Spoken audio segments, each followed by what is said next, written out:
Hello students, welcome to ई तैयारी। तो last lecture में बेटा हमने कोरिलेशन के कुछ इंपॉर्टेंट क्वेश्चंस किए थे। उसमें हमने लगभग सारे टाइप के क्वेश्चंस कवर कर लिए थे। यदि आप ये क्वेश्चंस कर लेते हैं तो कोरिलेशन में हम ये मान सकते हैं कि हम पूरे मार्क्स ला सकते हैं, ठीक है। लेकिन वो सारे के सारे टाइप के क्वेश्चंस आपको अच्छे तरीके से आने चाहिए, उनके कॉन्सेप्ट्स क्लियर होने चाहिए। तो हमने जो मेथड्स डिस्कस किए हैं, आप उन मेथड्स से क्वेश्चंस को, कुछ हमने शॉर्ट मेथड्स भी डिस्कस किए हैं, ठीक है ना। कुछ प्रॉपर मेथड से क्वेश्चंस आते हैं। किस पैटर्न के क्वेश्चंस आते हैं ये आपको पता चल गया होगा। सीरीज बेस्ड क्वेश्चंस बहुत बहुत कम पूछे जाते हैं। ऐसा बहुत कम होता है कि हमें पूरी सीरीज दे दें और उस पर बेस्ड क्वेश्चन दे दें, ठीक है ना। ज्यादातर क्वेश्चंस किस पर आते हैं? प्रॉपर्टी बेस्ड आते हैं या फार्मूला बेस्ड आते हैं। फार्मूले की सारी वैल्यूज आपको गिवन होगी और फिर आपको क्वेश्चन करने होंगे। क्लियर है बेटा? अब हमारे पास कुछ क्वेश्चंस जो इंपॉर्टेंट क्वेश्चंस हैं वो है मॉड्यूल के, ठीक है। तो हमारे पास मॉड्यूल भी इंपॉर्टेंट है और साथ ही साथ हमारे पास अदर क्वेश्चंस भी इंपॉर्टेंट हैं। तो मॉड्यूल के क्वेश्चंस आज अपन करते हैं। तो सबसे पहले हम बेटा करेंगे सेट ए के क्वेश्चन। सेट ए में अपने पास थियोरटिकल क्वेश्चंस हैं, तो पहले हम उन थियोरटिकल क्वेश्चंस को डिस्कस करते हैं। फर्स्ट क्वेश्चन है बेटा हमारे पास, correlation bivariate data are the data collected for. Bivariate data क्या होता है बेटा? यदि हम किसी भी टू टाइप्स के डेटा को एक ही टाइम पर कलेक्ट कर रहे हैं, ठीक है ना, और वो एक दूसरे से रिलेटेड भी हैं, तो ऐसे डेटा को हम क्या कहते हैं? बाइवेरिएट डेटा कहते हैं। और इसका हमारा करेक्ट आंसर होगा two variable at the same point of time. यदि हम टू वेरिएबल से रिलेटेड डेटा कलेक्ट करें एक ही पॉइंट ऑफ टाइम पर, तो इससे हम क्या कहते हैं बेटा? बाइवेरिएट डेटा कहते हैं, ठीक है। अब हमारे पास नेक्स्ट क्वेश्चन है, for a bivariate frequency table having P plus Q classification total number of cells are. ठीक है, हमें टोटल नंबर ऑफ सेल्स बताने हैं यदि हमारे पास पी प्लस क्यू क्लासिफिकेशन है। तो देखो पहले तो बाइवेरिएट क्लासिफिकेशन अपन देख लेते हैं, ठीक है। सपोज ये हमारे पास कोई बाइवेरिएट क्लासिफिकेशन है।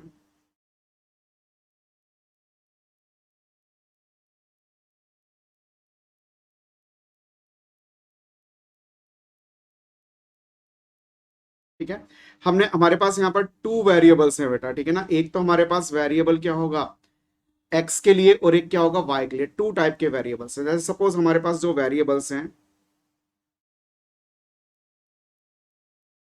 मार्क्स एंड मैथ्स, एक वेरिएबल ये है, ये यहां पर वेरी कर रहा है, और दूसरा वेरिएबल है अपने पास मार्क्स एंड स्टैट्स।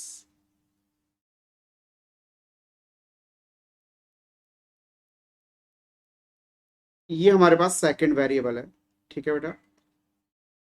ये हम अपनी टेबल को कंप्लीट कर लेते हैं। ये हमारे पास टू टाइप के वेरिएबल्स हैं। अब हमारे पास सपोज स्टैट्स में मार्क्स हैं 0 to 10, फिर 10 to 20, 20 to 30। यहां पर हमारे पास मैक्स में मार्क्स हैं 0 to 10, 10 to 20, 20 to 30 and 30 to 40।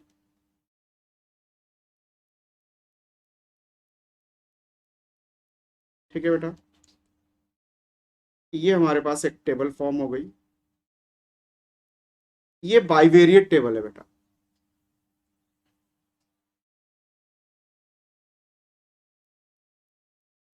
यहाँ अपने पास सम ऑफ फ्रीक्वेंसीज आ जाएगा, ठीक है ना। यदि हम इस सम ऑफ फ्रीक्वेंसीज करते हैं तो ये सम ऑफ फ्रीक्वेंसीज आ जाएगा। सिमिलरली यहाँ पे भी हमारे पास क्या आ जाएगा? सम ऑफ फ्रीक्वेंसीज आ जाएगा।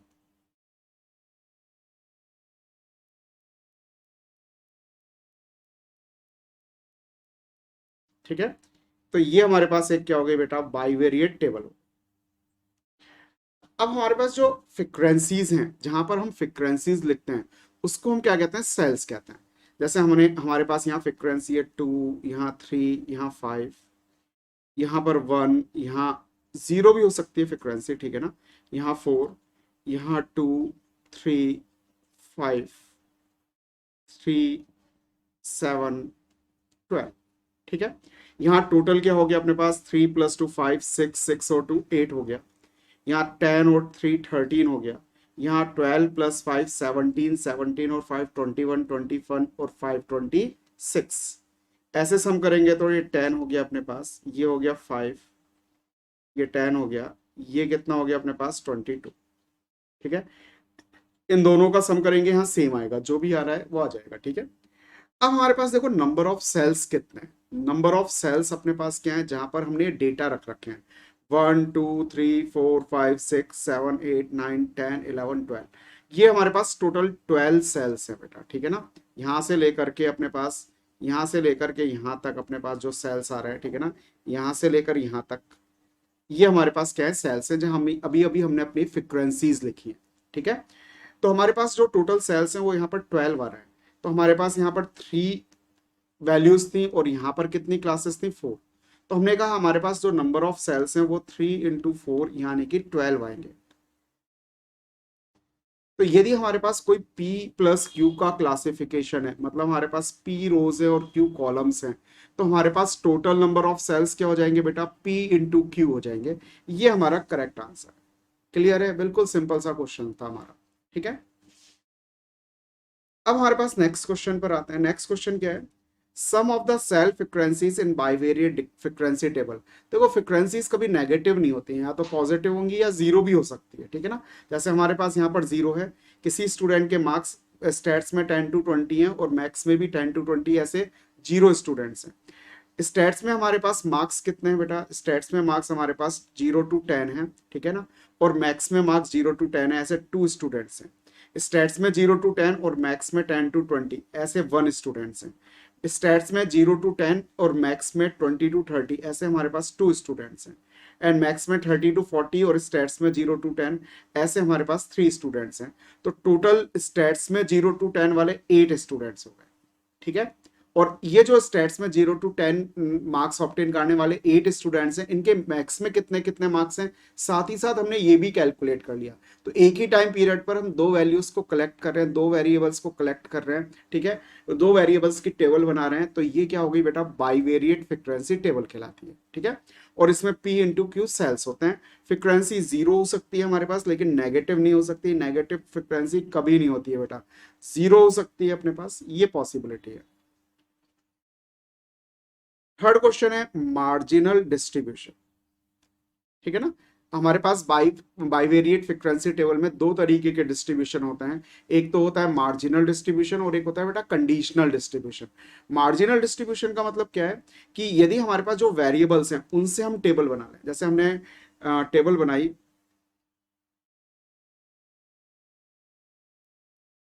Marks in states. ठीक है, तो हमारे पास टेबल क्या बनेगी, स्टेट्स में हमारे पास मार्क्स क्या क्या हैं, 0 to 10, 10 to 20, 20 to 30। ये हमारे पास 3 टाइप के मार्क्स हैं, और स्टूडेंट्स क्या हैं, 8, 13 और 26। ये 8 आ गया, ये 13 आ गया, ये 26 आ गया।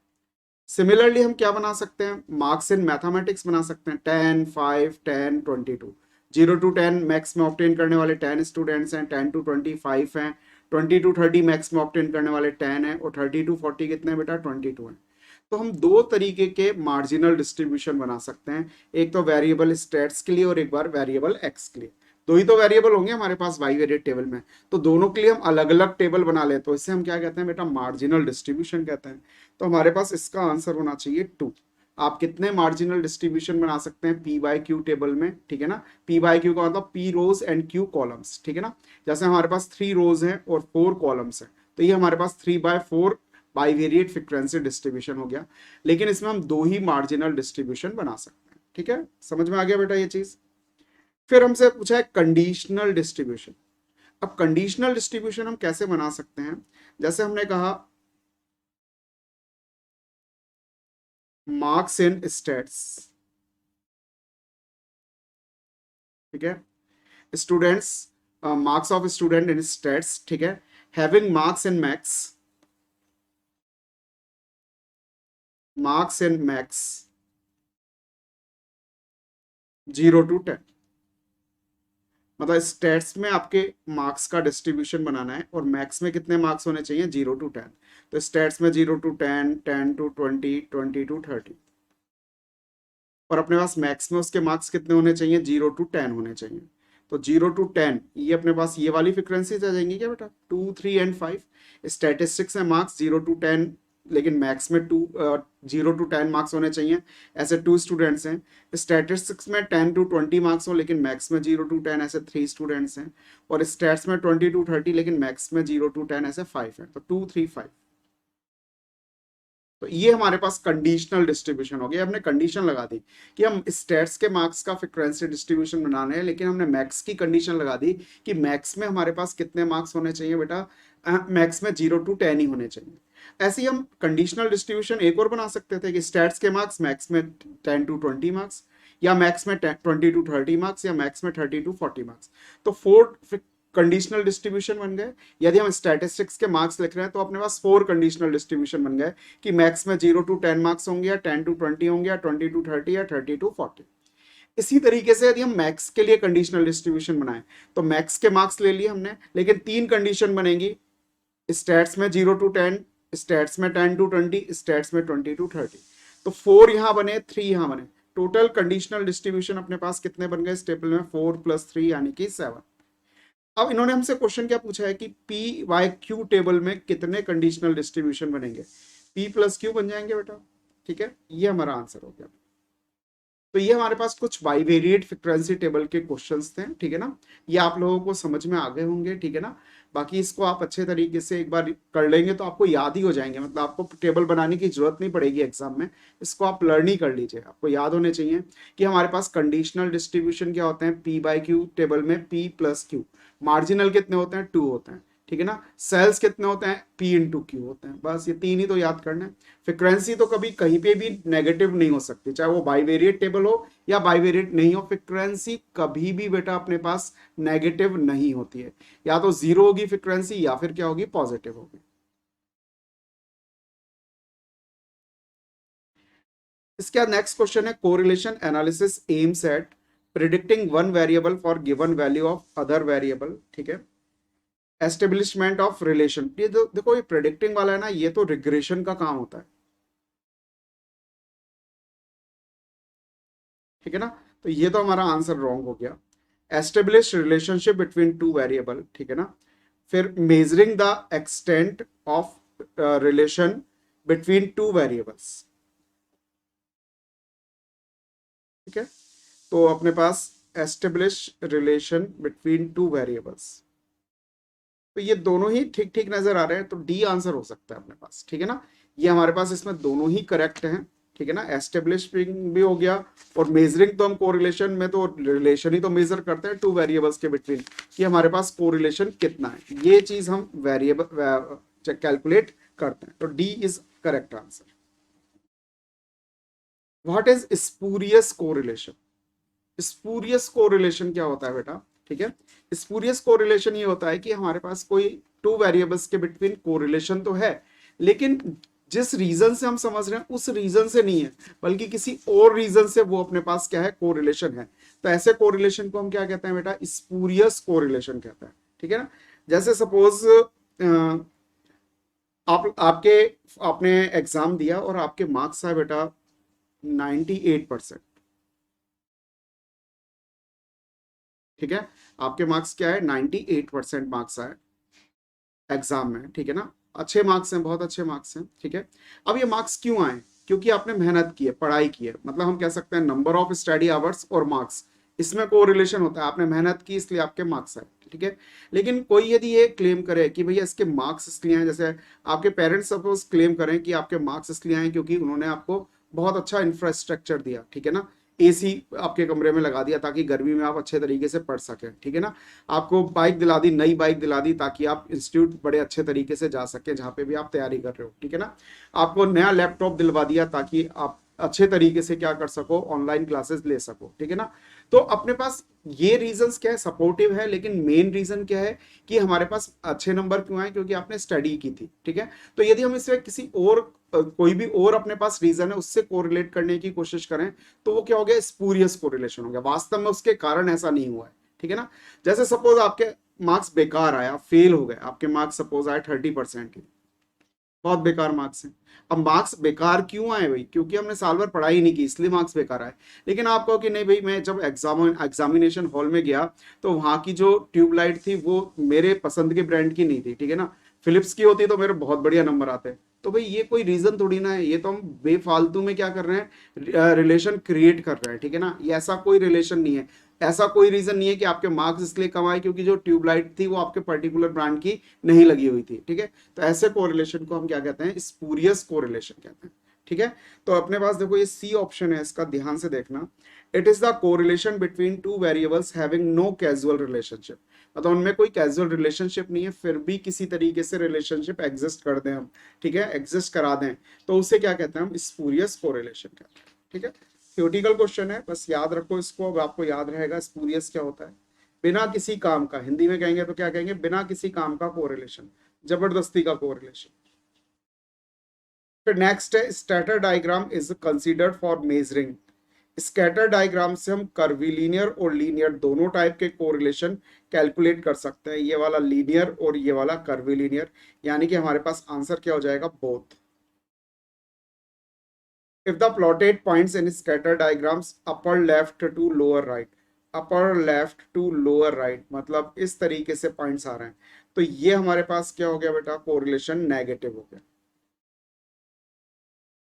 if the plotted point in scattered diagram are evenly distributed मतलब चारों तरफ फैले हुए हैं बराबर, तो ये जीरो कोरिलेशन हो गया, मतलब एक्स और वाई में कोई रिलेशनशिप ही नहीं है। if all the plotted points in scatter diagram lies on single line then correlation, तो हमारे पास सिंगल लाइन में है तो कोरिलेशन परफेक्ट पॉजिटिव भी हो सकता है, परफेक्ट नेगेटिव भी हो सकता है, तो ये आ जाएगा। एक साथ तो दोनों नहीं हो सकता ना, सी, अच्छा ये क्वेश्चन अब देखो बहुत अच्छा हो गया, सी या डी में से हम क्या लेंगे, सी में दे रखा है बोथ ए एंड बी, लेकिन ए एंड बी का मतलब है दोनों एक साथ, एक साथ तो नहीं हो सकते ना, या तो पॉजिटिव कोरिलेशन होगा या नेगेटिव होगा, ठीक है। तो ये डी आंसर करेक्ट है बेटा, सी रॉन्ग है, ध्यान रखना, ठीक है। ये अच्छा क्वेश्चन हो गया ऑप्शंस के, वैसे तो सिंपल सा क्वेश्चन है, लेकिन इसके जो ऑप्शंस दे रखे हैं उसके कारण ये क्वेश्चन बहुत अच्छा क्वेश्चन हो गया बेटा। The correlation between shoe size and intelligence, zero correlation, कोई कोरिलेशन नहीं है भैया। ऐसा जरूरी नहीं कि मैं बड़े बड़े साइज का जूता पहनने लग जाऊंगा तो ज्यादा इंटेलिजेंट हो जाऊंगा, जो इंटेलिजेंसी है, जो आईक्यू लेवल है वही है, बस वही रहेगा। जूते पहनने से तो चेंज नहीं होगा बेटा, कम से कम, ठीक है ना, मेहनत करने से, पढ़ने से, ठीक है ना, और स्किल्स अपने इंप्रूव करने से जरूर इंप्रूव हो सकता है। The correlation between the speed of an automobile and the distance travel by it after applying brakes, ठीक है ना। अब ये ध्यान से देखो बेटा, ये क्वेश्चन बहुत अच्छा है, जब हमने स्टार्ट किया था चैप्टर तभी भी हमने ये पढ़ा था, ठीक है ना, इसके बारे में पढ़ा था। इसका आंसर शायद अपने इसमें मॉड्यूल में गलत दे रखा है, आईसीआई मॉड्यूल में, ठीक है ना। ध्यान से देखें बेटा इस क्वेश्चन को, ये कह रहे हैं कि हमारे पास car of speed of car, suppose मैं कोई कार चला रहा हूं 60 किलोमीटर पर आवर की स्पीड से, kmph 60 किलोमीटर पर आवर की स्पीड से मैं कार चला रहा हूं। अब मैंने कार चलाने के बाद अचानक मुझे ब्रेक अप्लाई करना पड़ा, मैंने ब्रेक अप्लाई कर दिया, ठीक है ना। आफ्टर अप्लाइंग ब्रेक्स, क्या चीज है, डिस्टेंस। अब सपोज जैसे ही मैंने ब्रेक अप्लाई किए वैसे ही तो कार रुक नहीं जाएगी कि सडन उसी टाइम कार रुक गई, ठीक है। थोड़ा सा ट्रेवल करने के बाद कार रुकेगी, सपोज वो कार 10 मीटर ट्रेवलिंग के बाद रुक रही है, ठीक है। अब दूसरी कंडीशन लेते हैं, सपोज मैं कार चला रहा हूँ बेटा 100 किलोमीटर पर आवर की स्पीड पर, सेम वही हमने अचानक ब्रेक लगाए, ठीक है ना। अब मेरी जो कार है वो 10 मीटर से पहले रुक जाएगी या ज्यादा डिस्टेंस ट्रेवल करके रुकेगी, डेफिनेटली ज्यादा डिस्टेंस ट्रेवल करके रुकेगी, जितनी ज्यादा स्पीड है ब्रेक लगाने के बाद उतनी ही डिस्टेंस ज्यादा ट्रेवल करके रुकेगी, तो वो कितना भी हो सकता है, 15 16, हम 16 ले लेते हैं, सपोज 16 मीटर पर रुकी। तो जैसे जैसे हमारी स्पीड इंक्रीज हुई है तो डिस्टेंस भी तो इंक्रीज हुई है आफ्टर अप्लाइंग ब्रेक्स, ठीक है ना। तो ये पॉजिटिव कोरिलेशन हो गया क्या, मैं और ज्यादा स्पीड से चल रहा हूँ, सपोज 200 किलोमीटर पर आवर की स्पीड से चल रहा हूँ, तो ब्रेक अप्लाई करने के बाद और ज्यादा डिस्टेंस ट्रेवल करूंगा रुकने से पहले, ठीक है। तो ज्यादा स्पीड तो ज्यादा डिस्टेंस ट्रेवल, तो ये पॉजिटिव कोरिलेशन हो गया बेटा, ठीक है ना। आपकी बुक में शायद आंसर इसका नेगेटिव दे रखा है, सही कर लेना बेटा, ठीक है। Scatter diagram help us find the nature of correlation between two variables, compute extent of correlation between two variables, obtain mathematical relationship। तो अमाउंट तो ये हमें कुछ कुछ कंडीशन में सही बताता है, हमेशा नहीं बताता, ठीक है ना। और ये अपने पास रिलेशनशिप एग्जिस्ट करने का फार्मूला किसमें होता है, कौन करता है, रिग्रेशन करता है, ये करेक्ट है अपने पास। ये नेचर ऑफ कोरिलेशन मतलब डायरेक्शन ऑफ कोरिलेशन हमें सही सही बताता है, फिर 15 है हमारे पास, Pearson's correlation coefficient is used for finding. Pearson correlation क्या होता है बेटा? Correlation for any type of relation, correlation of linear, ये है बेटा answer. Karl Pearson correlation method की हेल्प से बेटा हम लीनियर कोरिलेशन कैलकुलेट कर सकते हैं, कर्विलीनियर या अदर टाइप का कोरिलेशन कैलकुलेट नहीं कर सकते। ठीक है,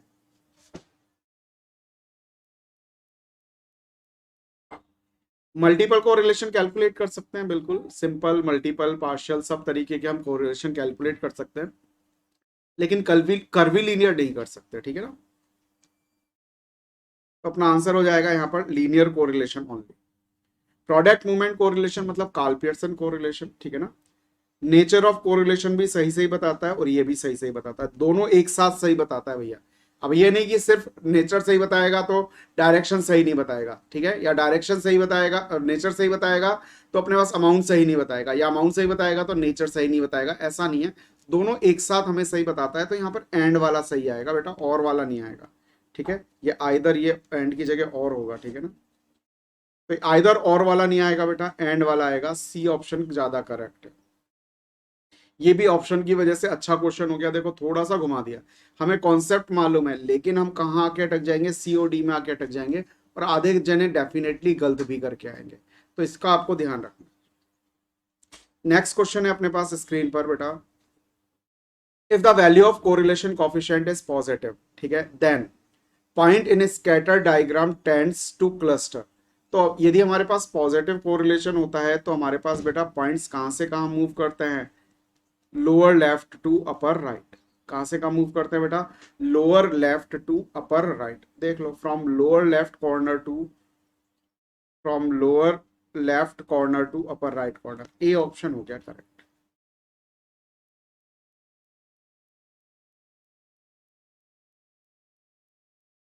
इसके बाद नेक्स्ट क्वेश्चन है, आर यदि 1 है तो all points on scatter diagram would be on a straight line, ठीक है ना, lower left to upper left. ठीक है ना, ये 1 हो जाएगा बेटा।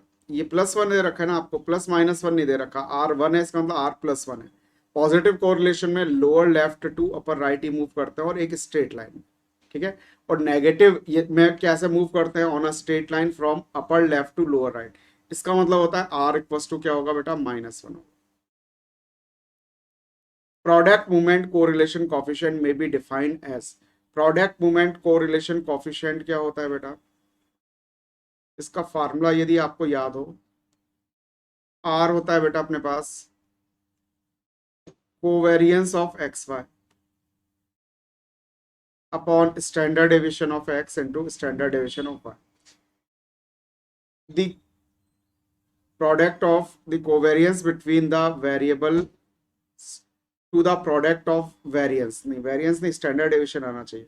द कोवेरियंस, कोवेरियंस और किसका रेशियो है बेटा, ये product of the standard deviation. C option correct है। Covariance between two variable, covariance कैसा भी हो सकता है, 0 हुआ तो कोरिलेशन 0 हो जाएगा, यदि कोवेरियंस 0 है तो कोरिलेशन क्या होगा बेटा, 0। यदि हमारे पास कोरिलेशन पॉजिटिव है तो अब कोवेरियंस पॉजिटिव होगा, और कोवेरियंस नेगेटिव है तो कोरिलेशन नेगेटिव होगा। तीनों टाइप के पॉसिबिलिटीज हैं। डी आंसर हो गया। The coefficient of correlation between two variable can have any unit, कोई यूनिट नहीं होती बेटा, it is a unit free measure. Correlation coefficient क्या है बेटा, unit free major.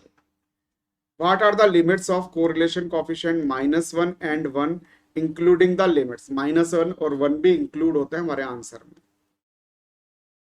In case of correlation coefficient between two variable is +1, ठीक है, तो हमने पढ़ रखा है बेटा, यदि हमारे पास y equals to a plus B X है, तो ये हमारे पास x की यदि स्लोप पॉजिटिव है तो लाइन हमारे पास इस तरीके से बनेगी, और ये अपने पास कोरिलेशन क्या हो जाएगा, +1 हो जाएगा। ठीक है, तो अपने पास ये आंसर आ गया। ठीक है, यदि हमारे पास कोरिलेशन +1 है तो हमारे पास रिलेशनशिप क्या होगी, y equals to a plus B X. ठीक है, और अपने पास क्या होगा, b इज ग्रेटर देन 0। ठीक है, समझ में आ गया बेटा।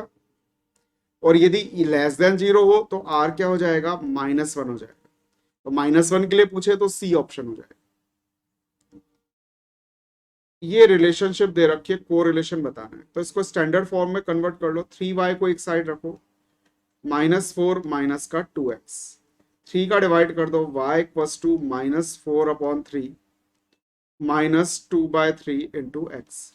अभी x का मल्टीपल नेगेटिव है, अभी अभी आपको बताया यदि हमारे पास b नेगेटिव हो तो कोरिलेशन क्या होगा, -1।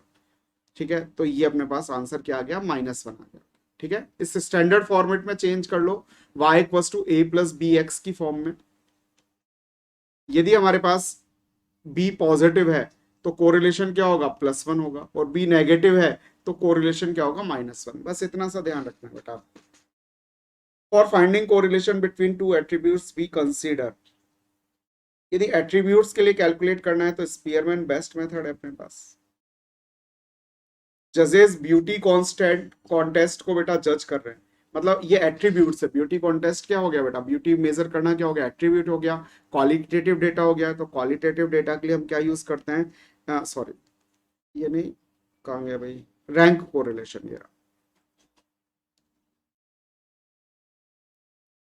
if there is a perfect disagreement between the marks of geography and statistics, then what would be the value of rank correlation coefficient? Perfect disagreement मतलब परफेक्ट अपोजिट डायरेक्शन में जा रहे हैं, ठीक है, तो अपने पास क्या होगा, -1 कोरिलेशन हो जाएगा। ठीक है ना, परफेक्ट एग्रीमेंट बोलते तो +1 कोरिलेशन हो जाता, डिसएग्रीमेंट का मतलब -1। when we are not concerned with the magnitude of two variables, यदि हमें मैग्नीट्यूड नहीं चाहिए, सिर्फ डायरेक्शन चाहिए, तो हम product movement correlation coefficient calculate कर सकते हैं, तो ठीक है ना, इससे भी हमें डायरेक्शन मिल जाती है। ठीक है, सॉरी ये तो दोनों देता है हमें। ठीक है, मैग्नीट्यूड तो हमें चाहिए ही नहीं, तो एक तो अपन कॉन्करेंट डेविएशन मेथड यूज कर सकते हैं और एक रैंक। ठीक है, ए और बी बट नॉट सी, ये तो गलत हो गया। ठीक है ना, तो अब इन दोनों में से ज्यादा करेक्ट कौन सा लेंगे, हम ये वाला ले लेंगे, कॉन्करेंट डेविएशन मेथड। ठीक है ना, क्यों, क्योंकि हमारे पास जो कॉन्करेंट डेविएशन मेथड है सबसे क्विक मेथड होता है। और यदि अपने पास एक ऑप्शन होता ई, ए और सी बट नॉट बी, तो ये भी करेक्ट हो जाता, ये ज्यादा करेक्ट हो जाता, क्योंकि हम रैंक कोरिलेशन भी यूज में लेते हैं, कॉन्करेंट डेविएशन भी यूज में लेते हैं डायरेक्शन कैलकुलेट करने के लिए, लेकिन हम कार्ल पियर्सन वाला नहीं लेते हैं। ठीक है ना, यदि हमें सिर्फ डायरेक्शन चाहिए तो, और यदि हमें मैग्नीट्यूड और डायरेक्शन दोनों चाहिए तो फिर कार्ल पियर्सन बेस्ट है ही अपने पास। क्विकेस्ट मेथड कौन सा है भैया कोरिलेशन कैलकुलेट करने का, प्रोडक्ट कॉन्करेंट डेविएशन मेथड। ठीक है, ये सबसे क्विक मेथड है। What are the limits of correlation coefficient between -1 and 1? ठीक है, लिमिटिंग द वैल्यू इंक्लूसिव, तो और ये जो वैल्यूज है -1 और +1 ये इंक्लूसिव होनी चाहिए, मतलब कोरिलेशन हमारे पास -1 भी हो सकता है और +1 भी हो सकता है।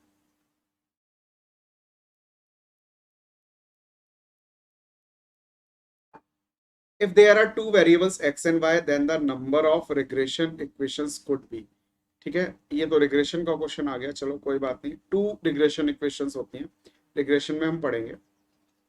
Since the blood pressure of a person depends on age we need consider, ठीक है, ब्लड प्रेशर क्या होता है, एज के साथ साथ बेटा इंक्रीज होता है।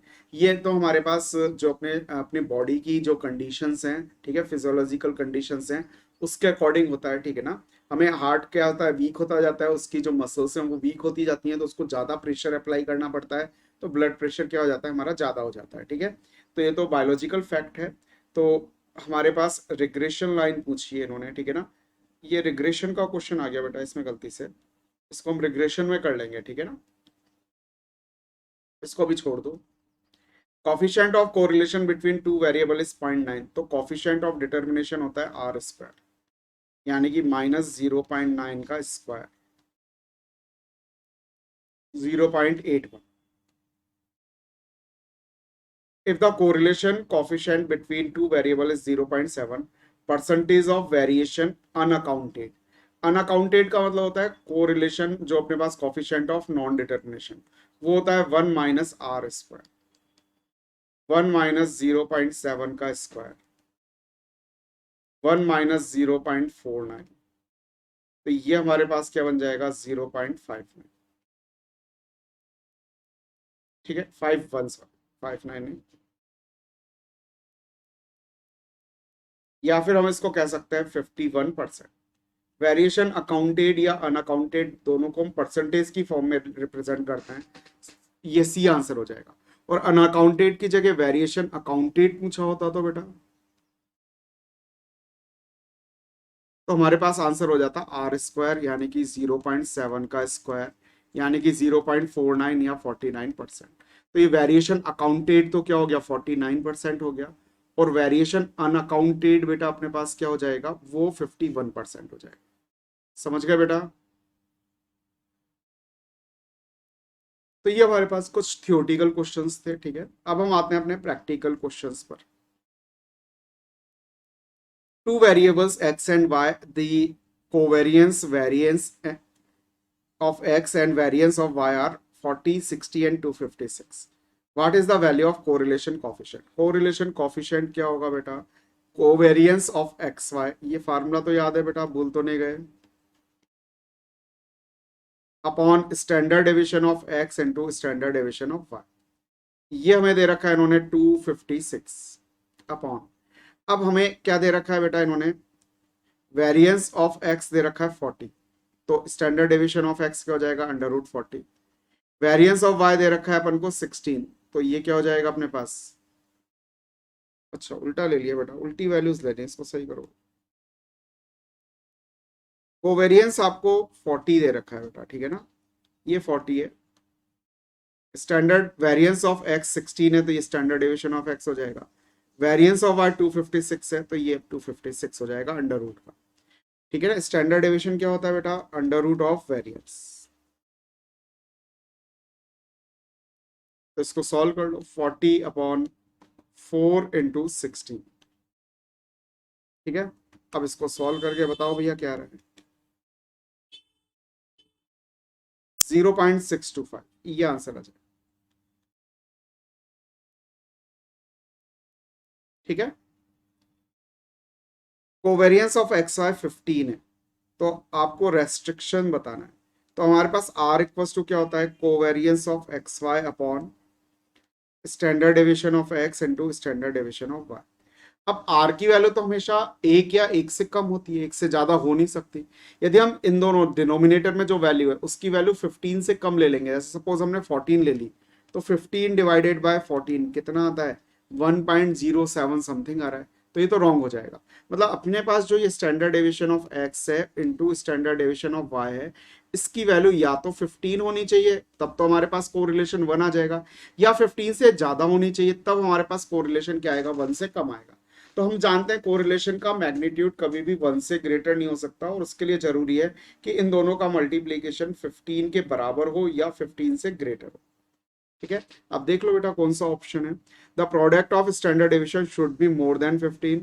ठीक है ना, the product of standard deviation should be less than 15, the sum of the standard deviation should be less than 15। ठीक है ना, तो सबसे बेटर आंसर ये लग रहा है। ठीक है ना, यहाँ पर more than and equal to आता तो और ज्यादा बेटर हो जाता, लेकिन फिर भी ये करेक्ट है, इसमें कोई गलती नहीं है।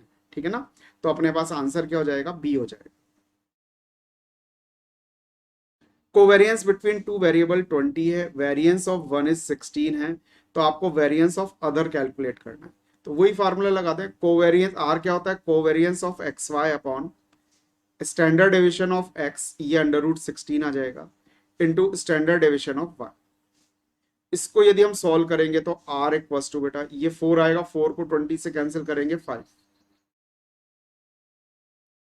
अब हमारे पास स्टैंडर्ड डेविएशन ऑफ वाई क्या होना चाहिए, ग्रेटर देन इक्वल्स टू 5, तभी तो आर लेस देन 1 होगा बेटा। ठीक है ना, अभी अभी हमने ये कॉन्सेप्ट पढ़ा है अपने पास। ठीक है ना, तो हमारे पास स्टैंडर्ड डेविएशन ऑफ वाई जो आया वो या तो 5 होगा, तब तो आर 1 हो जाएगा, और 5 से ग्रेटर हुआ तो आर 1 से बेटा क्या हो जाएगा, छोटा हो जाएगा, लेस हो जाएगा। यही हमारी कंडीशन है।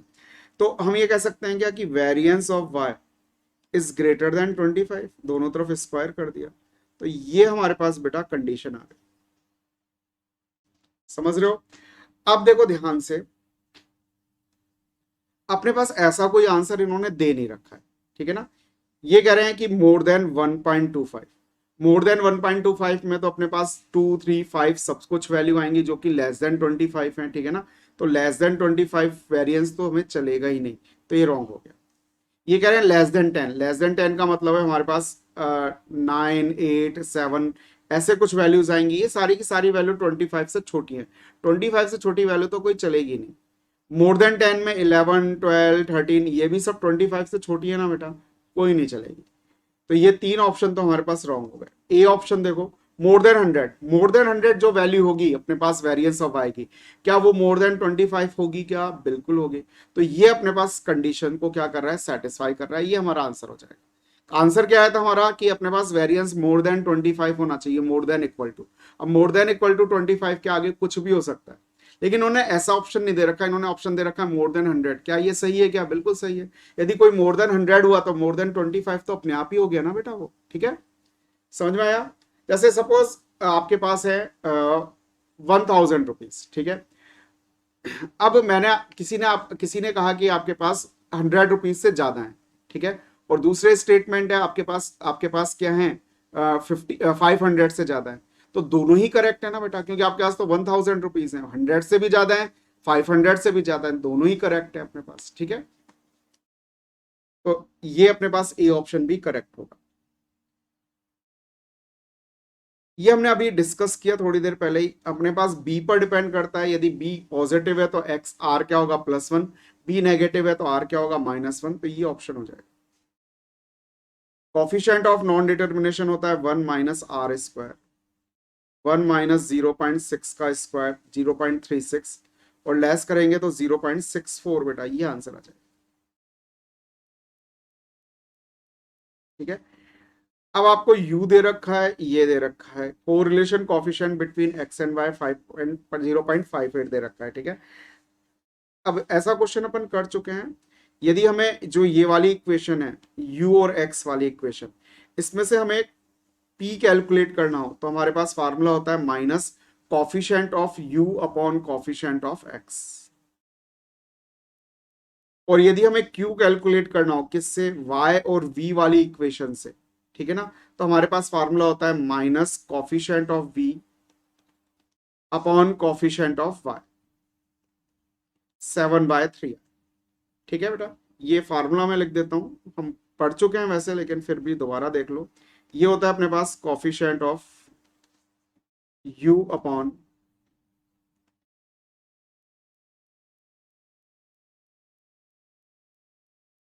Coefficient of x with minus sign, और ये होता है हमारे पास माइनस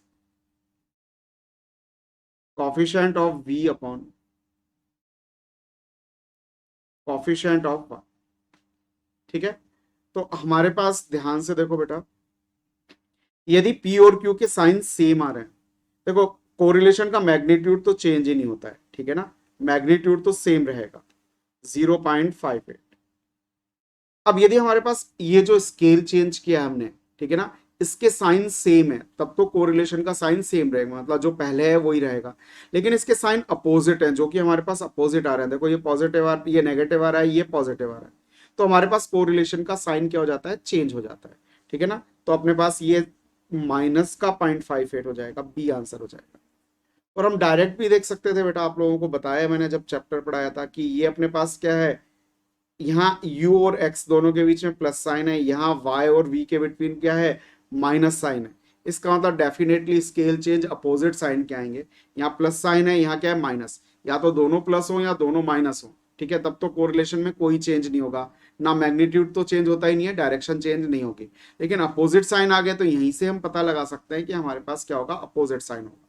जैसे आपसे कोई क्वेश्चन कहे कि x plus 3y equals to 9, sorry 3y नहीं 3u है ये, x plus 3u equals to 9। और दूसरी इक्वेशन है आपके पास y plus 2y plus 7v equals to 12।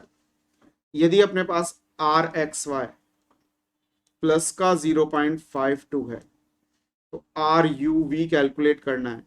तो देखो 0.52 तो आएगा ही आएगा, कोरिलेशन में मैग्नीट्यूड चेंज नहीं होता है कोरिलेशन का। डायरेक्शन देखनी है तो आप इनके बीच का साइन देख लो, यहाँ दोनों दोनों अपने पास पॉजिटिव है, एक्स भी और यू भी, और यहाँ पे भी दोनों पॉजिटिव है, पॉजिटिव और दोनों पॉजिटिव है, तो अपने पास कोरिलेशन का साइन भी क्या रहेगा, सेम रहेगा। और सपोज इनमें से बीच में एक नेगेटिव आ जाता है, एक प्लस की जगह माइनस आ जाता, तो कोरिलेशन का साइन भी चेंज हो जाता। और ऐसे नहीं करना चाहो तो पी और क्यू निकाल करके कर लो। ठीक है, कॉन्सेप्ट मैं आपको बता ही चुका हूं इस क्वेश्चन, इस टाइप के क्वेश्चंस के। ये हमें दे रखा है इन्होंने, ठीक है ना, आर एक्स वाई हमें दे रखा है इन्होंने माइनस का 0.6। अब हम पी कैलकुलेट कर सकते हैं यहां से, ठीक है ना, एक्स और यू में क्या होता है, minus coefficient of you upon coefficient of x. अब ये कहना है कि हमारे पास जो एक्स है उसको तो हमने चेंज कर दिया यू में, और वाई हमारे पास एज इट इज है वाई। ठीक है ना, हमें रिलेशन किस में कैलकुलेट करना है, यू एंड वाई में। एक्स को तो हमने नए वेरिएबल में चेंज कर दिया यू में, लेकिन वाई हमारे पास एज इट इज है। समझ में आया बेटा? अब एक्स को जब हमने यू में चेंज किया तो हमारे पास स्केल चेंज किया बेटा नेगेटिव, क्या रहा ना, -4/3। हमने यहां से कैलकुलेट किया, फार्मूला क्या होता है, minus coefficient of you upon coefficient of x. और y से हमने y ले लिया, इसमें मतलब कुछ भी नहीं किया, कुछ भी नहीं किया मतलब 1 मल्टीप्लाई किया, कोई चेंज नहीं हो रहा, तो हम ऐसा कह सकते हैं ना 1 मल्टीप्लाई किया। तो यहाँ पर स्केल चेंज हमारे पास क्यों क्या हो गया, पॉजिटिव। या यदि स्केल चेंज अपोजिट साइन से हो रहा हो x और y वेरिएबल में, तो हमारे पास कोरिलेशन का साइन क्या हो जाता है, चेंज हो जाता है। पहले -0.6 था, तो अब u और y के बिटवीन कोरिलेशन क्या हो जाएगा, प्लस का 0.6। ये आंसर आ जाएगा भैया, सी। समझ में आ रहा है बेटा, क्लियर है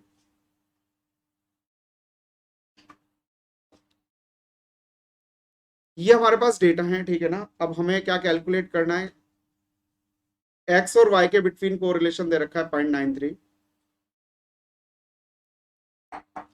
तो हमें यू और वी के बिटवीन कोरिलेशन बताना। ठीक है, इनके बिटवीन हमें कोरिलेशन दे रखा है 0.93। ठीक है, अब आपको यू और वी के बिटवीन बताना है। तो देखो बेटा, एक्स से यू ऑब्टेन करने के लिए ध्यान से देखो, इन्होंने क्या कर रखा है, एक्स -5 पर रखा है। इस 2 में से 5 लेस करेंगे तो -3 आ गया, 3 में से 5 लेस करेंगे तो माइनस का 2 आ जाएगा, 5 में से 5 लेस करो 0, एंड सो ऑन। ठीक है ना, पूरी सीरीज में यही कर रखा है इन्होंने। और v ऑब्टेन करने के लिए, y से v ऑब्टेन करने के लिए क्या किया इन्होंने, देखो माइनस का 8 किया गया, 4 में -8 करेंगे तो ये -4 आ जाएगा, 6 में -8 करेंगे तो -2, 7 में -8 करेंगे तो अपने पास -1, 8 में 8 माइनस करेंगे तो 0, एंड सो ऑन। तो हमारे पास देखो यहां पर इन्होंने क्या किया है बेटा, ऑरिजिन चेंज किया है सिर्फ और सिर्फ। ठीक है, एक्स सीरीज में ऑरिजिन चेंज किससे किया, 5 से 5 लेस किया, और वाई सीरीज में ऑरिजिन किससे किया, 8 से। क्या ऑरिजिन चेंज करने पर कोरिलेशन चेंज होता है क्या, नहीं होता बेटा, बिल्कुल। ठीक है ना, तो आर यू वी हमारे पास जो पहले कोरिलेशन था प्लस का 0.93, वो ही रहेगा एग्जैक्ट। क्लियर है बेटा? अच्छा क्वेश्चन है ये, इजी है, लेकिन बहुत इजी क्वेश्चन। ऑरिजिन चेंज का आपको बता ही रखा है, ऑरिजिन चेंज करने पर कोई कोरिलेशन पे कोई इफेक्ट नहीं आता है, समझ रहे हो ना बेटा। ऑरिजिन चेंज करने पर मतलब कोई भी प्लस या माइनस करने पर सारी वैल्यूज अपने पास एक्स और वाई की जितनी वैल्यूज हैं उसमें कोई कांस्टेंट नंबर सब्ट्रैक्ट कर दें या फिर ऐड कर दें, इसको ऑरिजिन चेंज करना कहते हैं। ऐसा करने पर कोरिलेशन पे कोई इफेक्ट नहीं आता है। अब ये नेक्स्ट क्वेश्चन है, इसमें वही है अपने पास क्वेश्चन जो पुराना था, आर एक्स वाई अपने पास 0.93 है। अब देखो आपने u कैसे ऑब्टेन किया x से, ठीक है ना, सारी वैल्यूज में आपने 5 मल्टीप्लाई कर दिया, 5x, 2 इंटू 5 क्या होता है बेटा, 10 होता है, 3 इंटू 5 क्या होता है, 15 होता है, एंड सो सब में आपने 5 मल्टीप्लाई कर दिया, 7 इंटू 5 35। और v ऑब्टेन करने के लिए y से आपने क्या किया, -6 मल्टीप्लाई किया, 4 इंटू -6 माइनस का 24, 6 इंटू -6 -36, एंड सो ऑन, सबको 6 है, 10 इंटू -6 -30 60। स्केल चेंज करने पर, स्केल चेंज कोई भी चीज मल्टीप्लाई या डिवाइड की तो वो क्या हो गया, स्केल चेंज। स्केल चेंज करने पर अपने पास कोरिलेशन का मैग्नीट्यूड कभी भी चेंज नहीं होता। मैग्नीट्यूड बेटा कोरिलेशन का कभी चेंज नहीं होता, आप चाहे स्केल चेंज कर लो चाहे ओरिजिन चेंज कर लो, ठीक है। लेकिन यदि हमारे पास जो स्केल चेंज के साइन है वो अपोजिट है, जैसे यहाँ +5 है और यहाँ -6, दोनों स्केल चेंज अपने अपोजिट साइन से किया तो हमारा कोरिलेशन का साइन चेंज हो जाएगा, ठीक है ना। पहले प्लस का 0.3 था, अब क्या हो जाएगा माइनस का 0.3। और यदि अपने ने जो ये चेंज किया बेटा, ठीक है ना, ये अपने पास स्केल चेंज के साइन सेम होते हैं, एक को +5 से मल्टीप्लाई करते और दूसरे को +6 से करते, तो कोरिलेशन का साइन चेंज नहीं होता। तो स्केल चेंज के साइन पर डिपेंड है, यदि स्केल चेंज हमने सेम साइन से किया है, यानी दोनों प्लस या दोनों माइनस, तो कोरिलेशन का साइन भी चेंज नहीं होगा। लेकिन हमने यदि इसको अपोजिट साइन से कर दिया तो हमारे पास कोरिलेशन का साइन क्या हो जाएगा बेटा, चेंज हो जाएगा, ठीक है।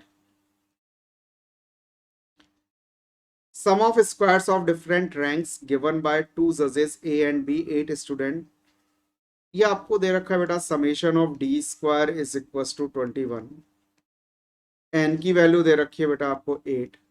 तो रैंक कोरिलेशन कैलकुलेट करना है, फार्मूला हम जान देंगे।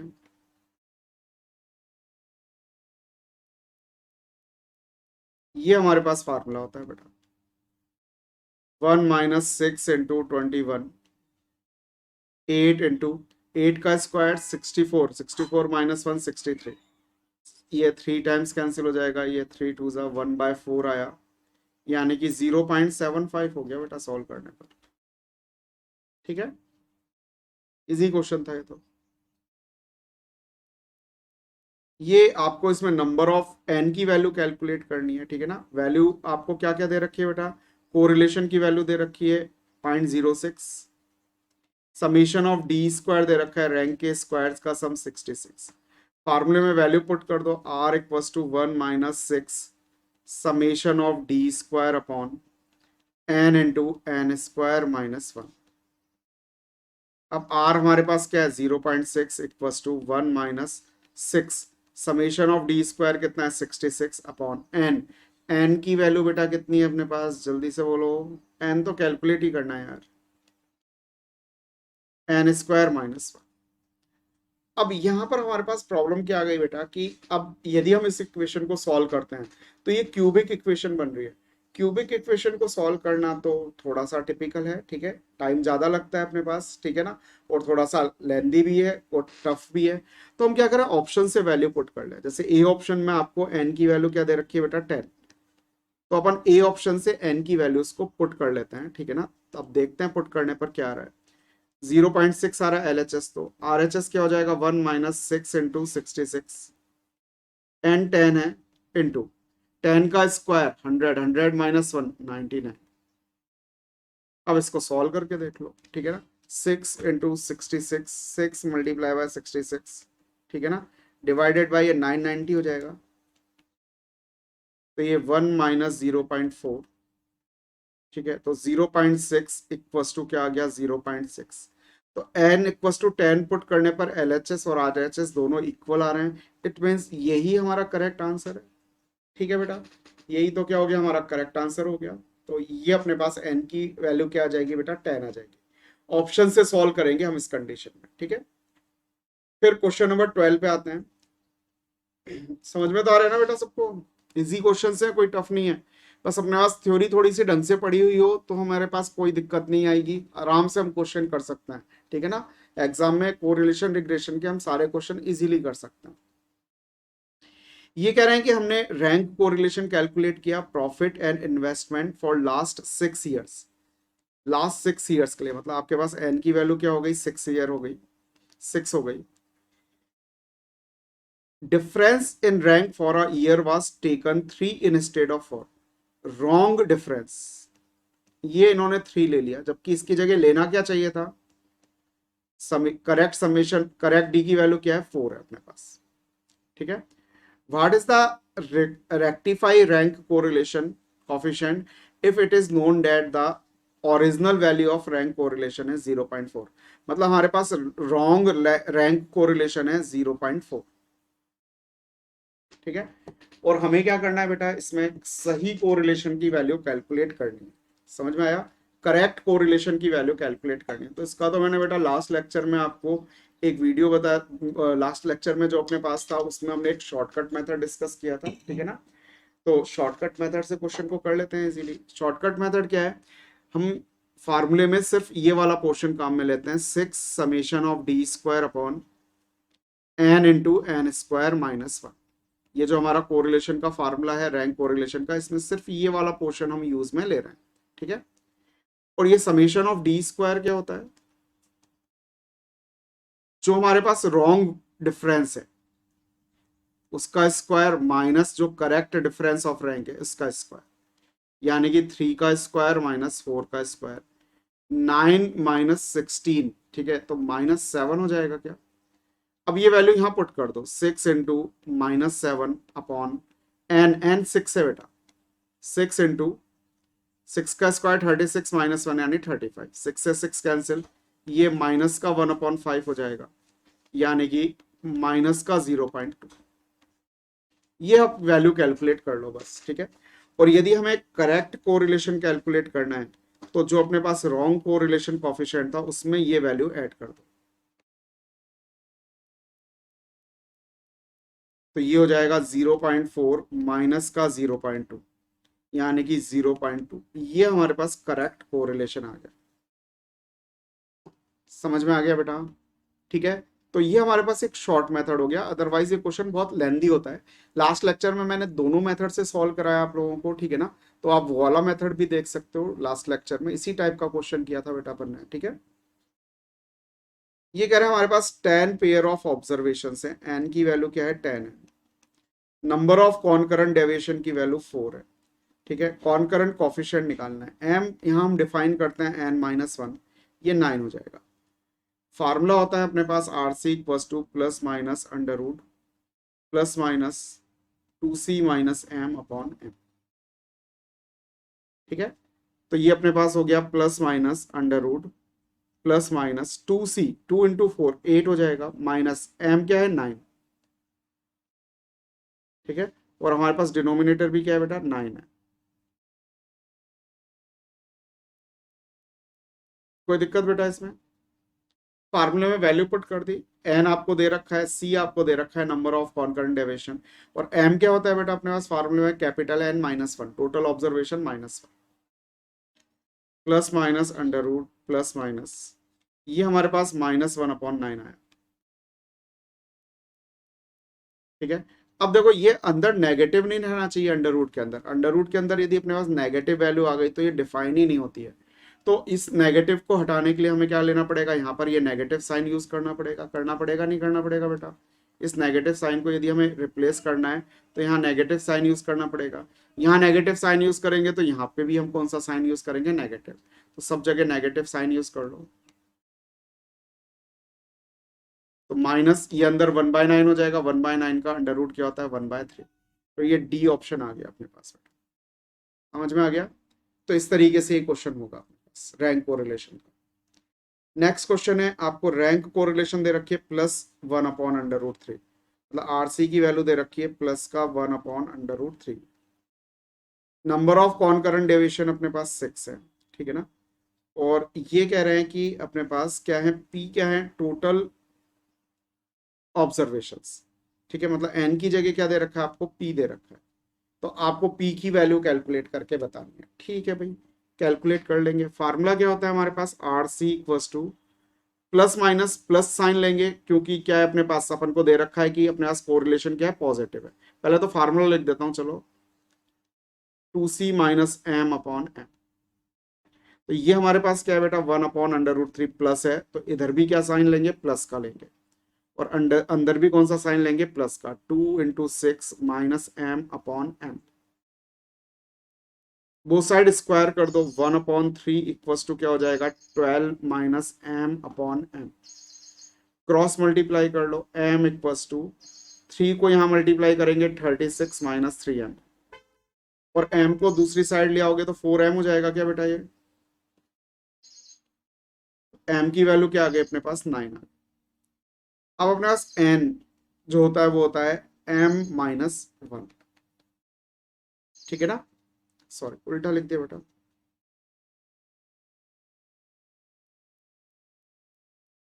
m जो होता है वो होता है n-1, ठीक है, और m की वैल्यू 9 है, n किसके इक्वल है, p के इक्वल है, तो p क्या आ गया बेटा अपने पास 10, ये आंसर आ जाएगा।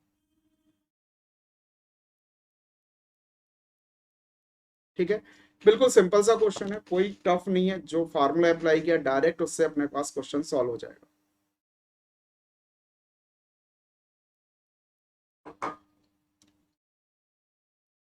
यस, ये क्वेश्चन भी अच्छा है बेटा। ठीक है, ये इसका मिड पॉइंट है, देखो अब इस साइड देखो हमारे पास कितने डेटा दे रखे हैं इन्होंने, 1 2 3 4 5, और इसके इस साइड भी कितने डेटा हैं, जल्दी से बताओ बेटा, 5 डेटा है हमारे पास।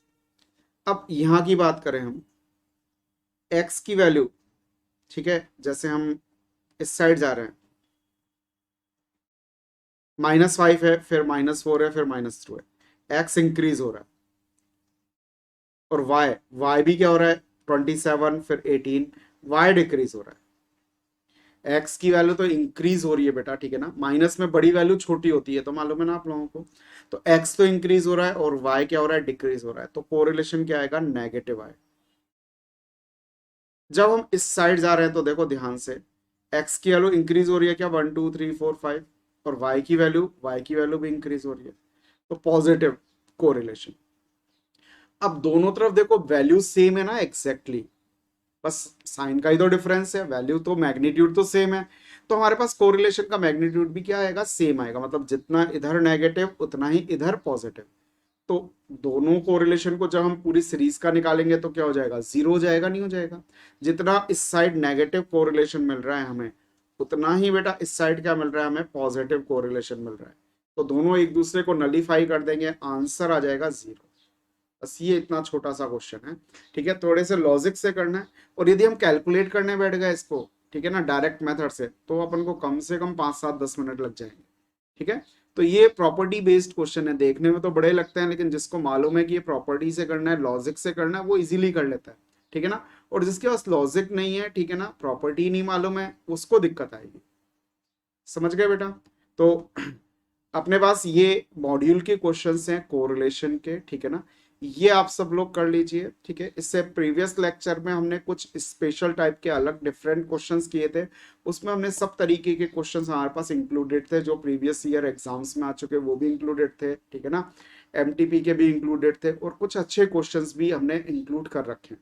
मतलब हम ये कह सकते हैं कि कोरिलेशन में ये 2 लेक्चर के क्वेश्चंस करने के बाद अब आप लोगों के पास कैसा भी क्वेश्चन आए आप कर सकते हो एग्जाम में, इससे ज्यादा डिफरेंट क्वेश्चन आने के चांस बहुत बहुत बहुत कम है। ठीक है ना, मतलब हम कह सकते हैं 99.99% क्वेश्चन यहीं से आएंगे, 0.01 को अपन डिनाई नहीं कर सकते। ठीक है ना, वो हो सकता है कि अपना भाग्य खराब हो तो कहीं और से आ जाए, पर ऐसा होगा नहीं, आप विश्वास रखिए। ठीक है, और बाकी यदि आप लोगों को कॉन्सेप्ट्स इसके क्लियर करने हैं स्टेट्स वगैरह में, तो अपना ऑनलाइन कोर्स है, ठीक है ना, ऑनलाइन क्लासेस भी हैं और ऑनलाइन वीडियो लेक्चर्स भी हैं, ठीक है ना, ऐप पर, तो वो आप ज्वाइन कर सकते हैं। ठीक है ना, उसके लिए जो नंबर स्क्रॉल कर रहे हैं, ठीक है ना, उस नंबर पर आप व्हाट्सएप कर दीजिए, आपको पूरी डिटेल मिल जाएगी। ठीक है, चलिए बेटा, ओके बाय बेटा।